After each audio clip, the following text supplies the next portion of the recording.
Hello, my name is Anna James and I am a freelance dance artist. So that means I teach dance to lots of different people in lots of different places. So I don't just have one place where I work in schools, communities, community centres, youth centres, care homes, nurseries, dance studios just in general, a private dance school. Like I said, I work in lots of different places.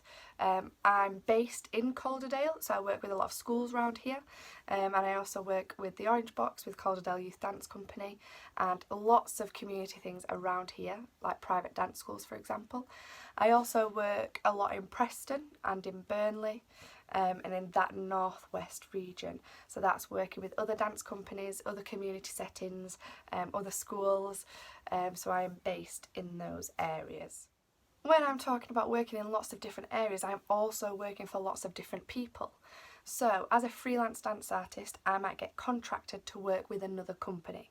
So for example, I work for Dance Syndrome, which is an inclusive dance company based in Preston and Lancashire, and they contract me, they freelance me to work for them. So I'm not a paid employed member, but they still pay me, but they contract me.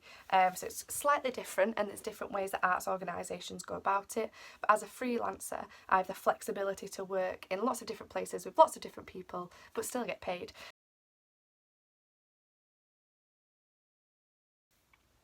So I've been dancing since I was like 3. I went to private dance schools. My parents took me to a dance school to join in, and I absolutely loved it. I was obsessed. I went like nearly every day. Absolutely loved it, and I really enjoyed it. And then when I was choosing my secondary school, I was already thinking I want to go to a school that has a dance studio. I wasn't thinking about my GCSEs, my A levels, or what I wanted to do in the future. I just wanted to see if there was a dance studio that I could join a dance club, or there might have been dance within the lessons, so maybe in the expressive arts section of the school.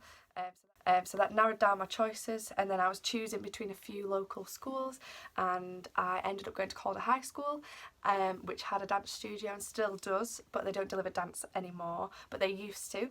And I did my GCSE dance there, and I also did my A-level dance there, and it was great. I absolutely loved it, and doing the GCSE and A-level dance allowed me to start beginning to understand what I wanted to do, what creatively I wanted to create, or what I wanted to potentially do in the future. And then when I was in sixth form, I was not sure which way to go, whether to do dance or whether to do media. I was in between two minds, or I was wondering whether to not go to university and to get a job somewhere, work for local dance schools, or work in a part-time job. So I was a bit unsure, but then when I looked around some universities and had some auditions, I absolutely loved one of the universities that I looked around, which was UCLan, which is based in Preston. It's the University of Central Lancashire, and I absolutely loved it. So then I studied at UCLan on the Dance, Performance and Teaching course. So this is not a PGCE, so it's not something to go and do when you go teaching, but it is something that allows you to do some dance teaching in schools, to create pieces, to create routines, to learn about your body, your muscles, your bones, to go and collaborate with other people, with musicians, with architecture students. There were so many elements to this course that was wonderful, and it made you go out there straight away. So we had placements in schools, in community settings, so we were already getting that experience, and that experience gave me some jobs. So some of my work was with Dance Syndrome, and then I got a job with them later on, so it's been incredible. So I trained at UCLan for 3 years, and I graduated in 2018, and then straight away I began freelancing full time.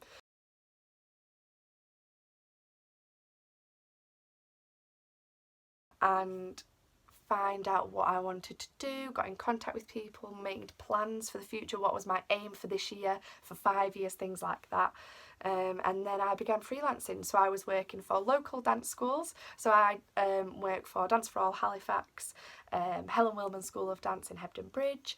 We set up Calderdale Youth Dance Company at the Orange Box. So I worked with local dance schools, I also got in contact with local primary schools. Yeah, I had an internship at the Lowry. So the Lowry is a theatre in Salford near Manchester. I was doing the youth dance internship. So I was coordinating and planning and managing and organising the youth dance event, U-Dance, at the Lowry, so for the Manchester region, northwest region.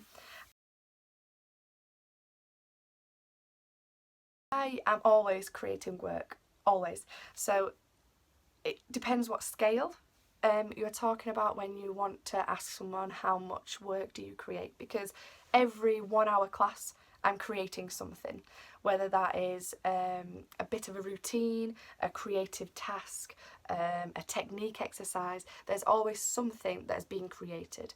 I don't always do copy and follow. So if I'm leading a warm up now, I might say we're reaching, and this is copy and follow. But if we were creating something or doing a technique exercise, I would say we are reaching for 4 counts, 1, 2, 3, 4, and then we swap 1, 2, 3, 4, and then you have learned something. So that is creating something. So every class I teach has something that is created, but something that is created to perform happens maybe less frequently, but it's still often.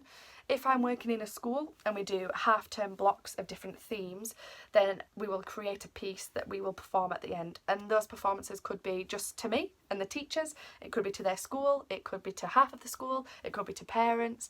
It all varies on the schools and the themes and the workshops.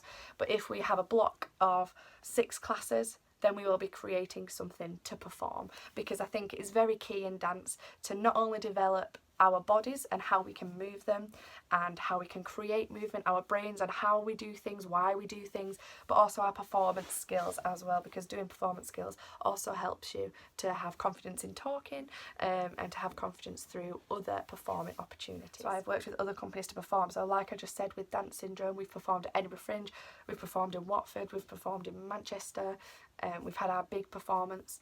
And that's me joining in as well as me leading some people to create a routine that I have created.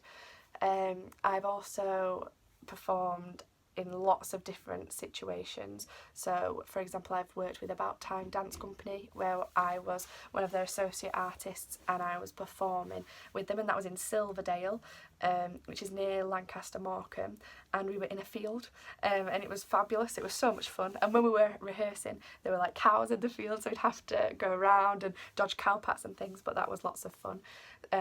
So not only do I deliver dance, I also perform, and having those 2 roles within one role is great, because then I can use my performing skills with my teaching and tell my young people of the opportunities that I've had and how they can gain those, how I can give those opportunities as well.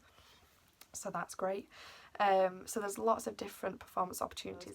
I would say on average, full scale performances, I've had one in the stairs, I'm just thinking of loads now. Full scale performances throughout 1 year, that maybe around 10-ish, and that's with either me performing in them, me delivering them, so me creating a piece that's performed in an event. That could be me organising events, so I've done quite a few event management events. So my dance sessions, I work in lots of different places. I'll pop some pictures and videos in.